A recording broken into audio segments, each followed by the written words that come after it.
Have you ever wondered if there was some magical part of you that you've been unable or afraid to access? Have you ever felt or been told you're crazy? Here's a thought to ponder. What if you're not? What if every imaginary friend, every letter to Santa Claus, every fairy or elf you saw as a child was your inner self reaching out to the spiritual world? What if your blocks are really a bridge? What if your wounds are really your windows? What if all your anxiety and your trauma are there to elevate you to something greater than yourself? I'm here to tell you, you're not crazy, you're connected. Hear from the rock stars of the New Age world about that moment when they stepped into their power and how you can step into yours too. Here on Crazy Connected with your host, Bridget LeRoy. Welcome to this episode of Crazy Connected. We have a real treat for you today. A good friend of mine, an amazing life coach. She's out here close to the area where I am on Long Island, the eastern end of Long Island, and is just an incredible soul and a beautiful, beautiful person. Welcome, Lauren Aiyana. Thank you so much for having me. I feel like I say like Lauren Aiyana. I was like, Lauren Aiyana. You are an amazing gift in my life recently. We've only just gotten to know each other recently. And we really connected on Crazy Connected and beforehand. So, what we like to do here is really talk about what life was like before you arrived on your chosen path and what, growing up, I mean, for me in particular, it was like seeing something, hearing something, that where I went to my dad and I was like, I see this, I hear this, and him saying, don't ever tell anybody that you saw or heard voices or saw spirits because they will put you away. And that was that was like the most terrifying thing I could think of. And I know that you have like a very intense origin story. So if you just as much as you feel comfortable sharing with us, Lauren, please. Sure. Thank you. Well, I feel like from as early as I can remember, I felt pretty energy sensitive. And I would say that I had a good conscious awareness in myself when I was very young. I would sense energy, but more than that, I would really feel people in a soul reality. But I didn't really know how to put that into words or necessarily know how to articulate that in the fullness of communication, obviously, because I was very young. 'Cause you were a little kid. Yeah, Right. I was very young. And my parents, they had, like some dysfunction in their relationship. My dad was quite aggressive and angry, had some unresolved things, trying the best that he could, but a lot of unresolved stuff there. And my mom, she was experiencing a lot of depression and kind of like stifled and blocked in her ability to connect. And so for me, being quite sensitive, I think it made me anxious very early on. It exacerbated. Yeah. I know the feeling. Yeah. Yeah. So the first thing that kind of came up for me when I was little is that they started wondering if I had ADHD. And so I worked with a lot of different like childhood development therapists and things like that. They put me on medication quite early on. And for a period of time, that's what I was going through, at the same time trying to get a hold of what was the big purpose in my life, why was this my family, kind of like having those conscious thoughts, but at the same time trying to navigate just like the 3D worldly terrain. Right. And so little by little things, I think the dysfunctionality in my family progressed. And I started to get a bit more vocal as I was getting older, mainly just for my dad to be kinder to my mom and like, just trying to set things as they are and Trying to make a change. Yeah, trying to make a change and organize things in a way that felt functional, not disconnected from each other or people unable to communicate, where issues were just really taking hold in the family. And for some reason, at a very young age, I felt like that was my responsibility and what I needed to do. Right. So long story short, I just found myself kind of like cycling through this, I guess, middleman situation with my family. And then my dad was his disciplinarian ways. He didn't, necessarily love that I was talking back to him. Yeah. Yeah. I found myself in different kinds of like boarding schools or, teen behavioral kind of things, and Wow. which has its whole industry. See, what I'm thinking while you're saying this is you have so much to offer. Mm-hmm. So that's, that is so amazing. What kind of kept you, I don't want to say sane because the show is Crazy Connected, but what sort of kept you focused and kept a kind of like a sacred boundary around you while you were going through these like therapeutic schools?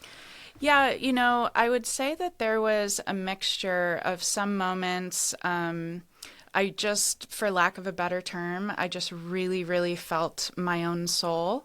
And I always felt this bigger perspective around me. Sometimes I could tangibly know that wisdom within myself. And sometimes it was just on the outskirts of my being, this awareness that there's a purpose behind this, like maybe there's karma at play, there's a greater divine design about certain things. And so that in one part was a huge force and presence within my life. And then there were certainly moments that I was like with that shadow part and kind of burning through the issues or the unknowing, or just when trauma is playing itself out and you feel like you're exacerbated and you're in that space. So my childhood had a mixture of those kind of components. I just want to touch on what you said about kind of dharma, Sure. which is basically, and it's a hard thing to believe in, especially when we're talking about abuse or trauma, that, that some people believe we choose to come into this life and we choose our parents. We choose for our soul to enter our body in that form. And it can be both terrifying and also very empowering to see like, what is my mission? What is my mission? And why did I choose this? And it's a horrible thing. Some people would say, well, there's children who are abused and there's children, whatever. But I think you have to either believe it or not believe it. So do you believe that you came into your body as a soul seeking this life to learn or to teach? Absolutely. Absolutely. And I would say in the younger years, like I said, it was kind of that mixture of feeling consciously connected. And then it was also kind of suffering the process of my own growth and transformation. I wouldn't say that it was just all negative because It was, I think, divinely designed. And so absolutely, as I've come into my teenage years, 20s, 30s now, I feel like I have that profound awareness that my spirit definitely synced up with certain experiences and with my parents to master something. There's like the negative part that if you go through a certain challenge and it brings forth your light and it brings forth your capacity to love and your capacity to understand and your capacity to forgive or have empathy, that's a profound thing. And then the positive part of that you can master is like your own virtues, your own integrity, your own light, to really help other people grow and recognize that within themselves. So being able to mirror a sense of purpose or a sense of positive potential.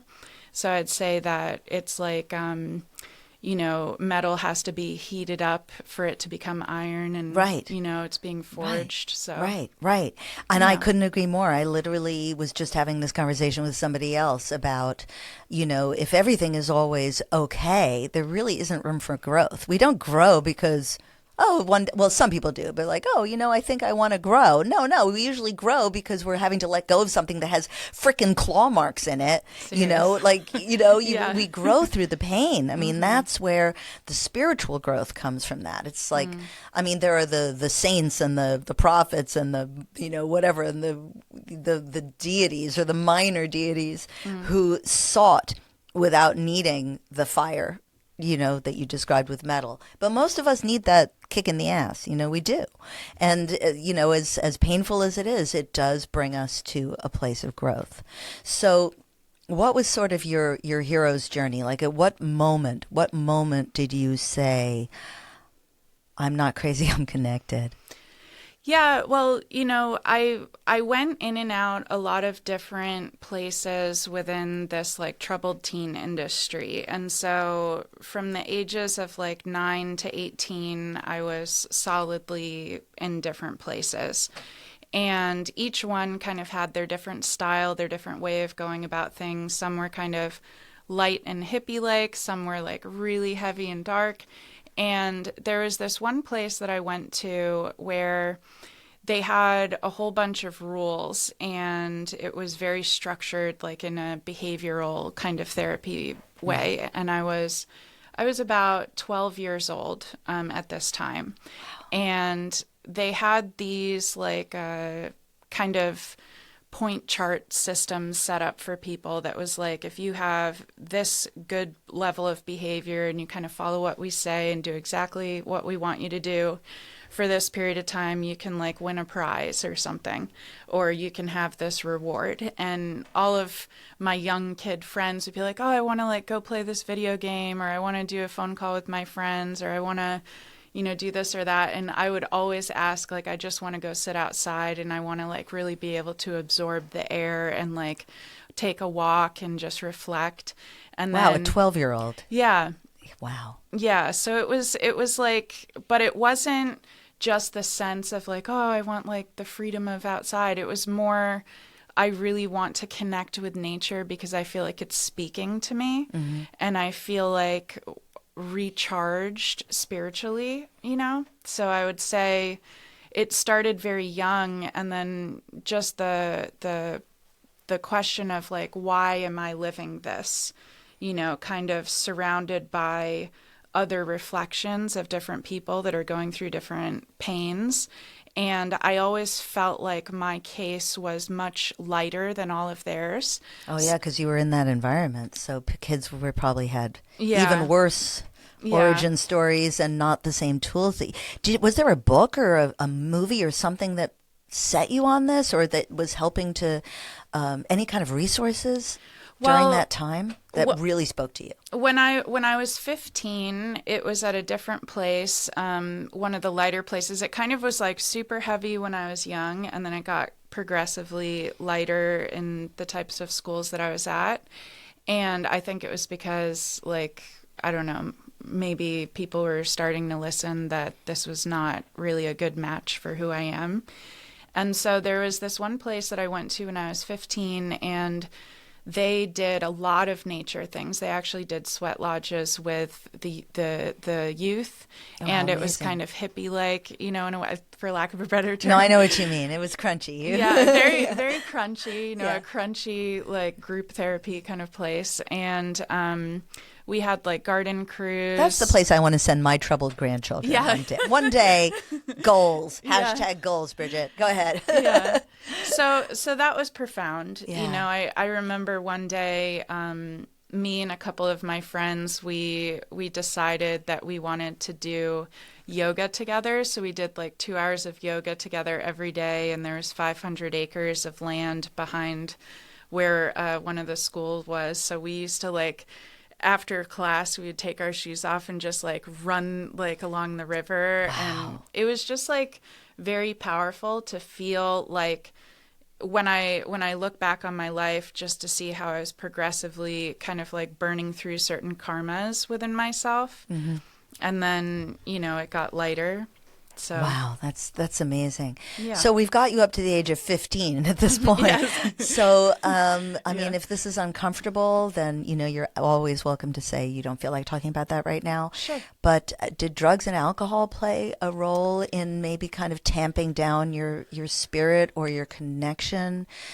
Did you want to, because between 12 and 15, we really want to fit in. I mean, we Sure. can't help it. That's just part of the human condition, so we don't get tossed out of the cave. Absolutely. So did you either through peer pressure or just to put a tamper down on the spiritual feelings that you were connecting to, did you turn to any sort of, I don't know, anything? Yeah. So, Because so many of us do. That's why, I mean, I did. Absolutely. Absolutely. Yeah. So I graduated all those places like when I was 18, and you're right, from 15 to 18, I was dabbling in substances, and I hadn't really been super exposed to them because I was in all these schools and they have very strict rules about Of things. course, yeah. So there was 1 year that I used several different hard substances, and thankfully, like, I never did like heroin or meth or anything, but I did like psychedelics, and I did drinking, I did a good amount of drinking. And it was just for 1 year, but it was enough that I felt like it was a lot, for myself. Yeah. And then after that, I decided that I didn't want that to be part of my life. So now I've been sober for 20 years. And you're so self-aware. I mean, that is what you're not in the room with me, but Lauren just exudes this like amazing, I almost want to say maternal. I know you're not a mother, but you have like that earth mother, beautiful, just this calm energy. I totally feel that you're connected to nature thank and you. and herbs and all of that. So what got you started on the path to bring this self-awareness to other people? Because you could have done anything. You could have could be working at McDonald's, or you could Yeah. you could be an entrepreneur running your own business, a Fortune 500 business. I mean, there's such a spectrum of where we choose to cubbyhole ourselves in terms of work. Did you work something else before you became a life coach? Did you like hold a quote unquote a regular job? Yeah, no, actually. So when I was 18, I went to massage school and I studied herbalism, massage, and energy healing all at the same time that year. And since I was 18 to now I'm 37, I've only worked for myself ever as a practitioner. What a gift. So I've only been self-employed. And I'll share this one thing that's pretty cool because I think it was a catalyst that got me interested in being connected more with nature, spirituality, and things.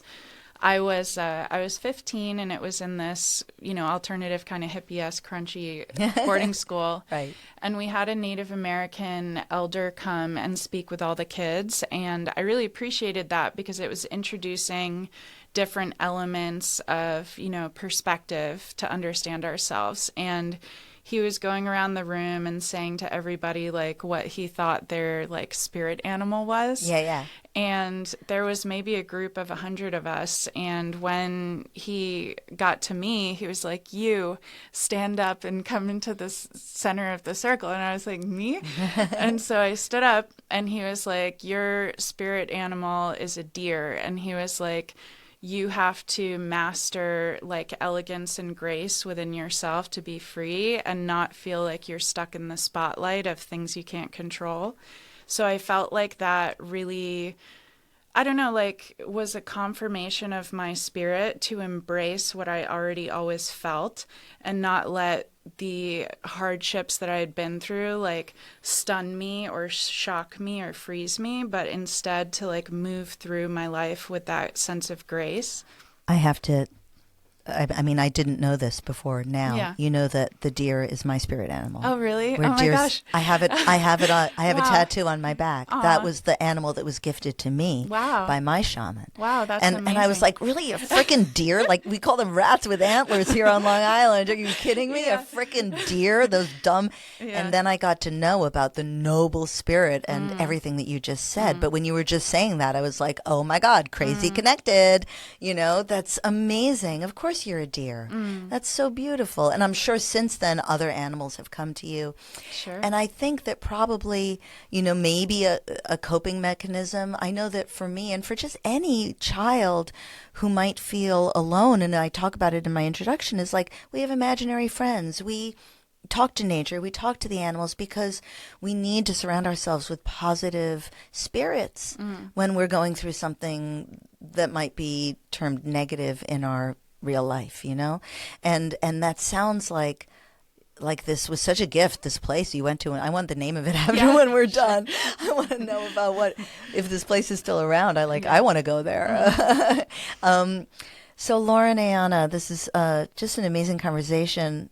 Tell me about today, like what you do now and how you bring your light to the world and how you help others find theirs. Sure. So all these things that I went through, it was very concentrated in my youth.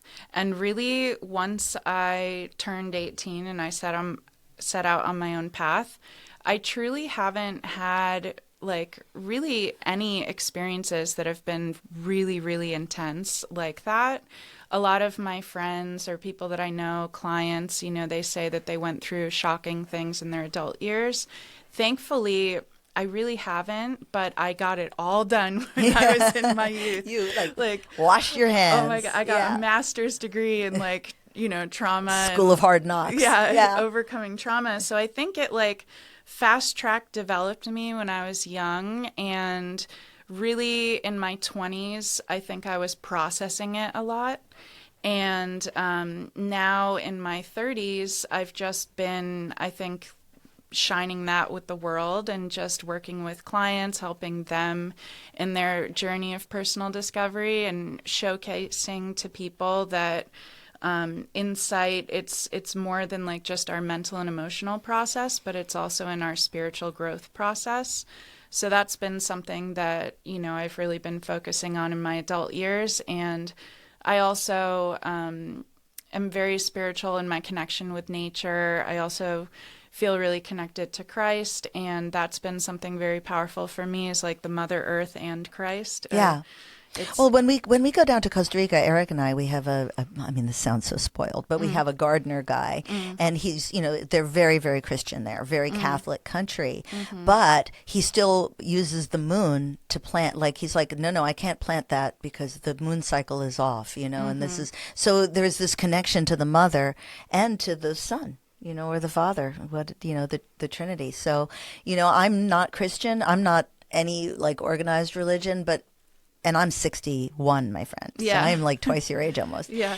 But in recent years, I've really, Jesus has come to me as an ascended master, not as, not as the top of any religion or pyramid or whatever, but he's come to me and in the white robe with his, pulling it open over his heart and pointing to his heart, and I was like, oh, it's the Sacred Heart of Jesus. I get it, Sacred Heart, all those Catholic girls' schools, from the porn. No, I'm kidding. Yeah. But I'm so I know I'm disrespectful, but I can't help it. I have to be. I disrespect everything. Monty Farber, who's one of the guests on this show, he says if you can't laugh, it's not sacred. Yeah. You have to be able to laugh. Yeah. And I love that you have so much laughter and everything. But yeah, so you're a follower of Christ, and when you were at your lowest, let's say, when you really were at one of these schools and you felt so alone, who came to you? Well, I felt like it was the Divine Mother and Mother Earth. It was the ancestor spirits. I felt, the caretakers of the earth. And so that set me on a shamanic path. I do have formal studies in shamanic practices. I've studied with a man named Mama Nuishuan, he's an amazing healer from Colombia. And so I've worked deeply with him for about 18 years, and that really impacted me a lot in my humanitarian work. I've worked a lot with Native communities, of all different kinds of backgrounds. And so that has been something that's also helped developed my sensibility with energy reading, perception, spiritual communication. And truly, I've had that my whole life, Right. but I've just learned how to hone in on it as an adult now going through these things. And with Christ, I feel like I actually resonate with you as far as like not necessarily it being like religious for me. Oh, people used to say the word Christ and I would like clam Yeah. up. I was suddenly terrified, you know? Yeah, but Being it's- half Jewish as well, so yeah. Yeah, But it's more just like a conscious resonance, I think, and like Yeah. everyone has their journey of who comes to them and who helps. And that was just my path and who came to help me. that's so beautiful. So if people want to talk to you or learn more, what is the best way? Tell me about the light thread. Yeah, absolutely. So me and my best friend, Noemi Ditzler, we have a company together called The Light Thread. She has a background in fashion, and I obviously have my background in life coaching and energy work. And we wanted to create a company that we can offer people one-on-one life coaching, meditation, energy healing. And then seasonally, we do like private events for groups of women for self-empowerment and, you know, self-love. Beautiful. And it's thelightthread.com, and then we're also The Light Thread on Instagram. And if you Google me, you'll be able to find me too. I can tell that you feel a little uncomfortable when you have to like put yourself out there, and I know you as a friend, but but first I was like, oh, I'm getting the energy that Yeah. no, it's okay. It's Yeah. like good. You're bringing light to the world. This world needs more Lauren Aiyana's. Oh, thank you. Really. I mean, Yeah. you just seem to me like you came into this world as like, you know, a beautiful flame spirit, you know, and that no matter how much trauma or therapeutic schooling or whatever you were sent on, your mission was so clear at birth and you never lost sight of it. Like you still have it and you still have so much time with us. Thank Your journey is just, you know, not over by any means. So Lauren, I want to thank you so much for coming on Crazy Connected. If you could go back to the 12-year-old Lauren, you know, what would be the best piece of advice you would give her? Follow your heart. Don't lose sight of your purpose, and everything's going to come together amazingly. That's what I would say to her. Well, I hope that that's the message for everyone listening today.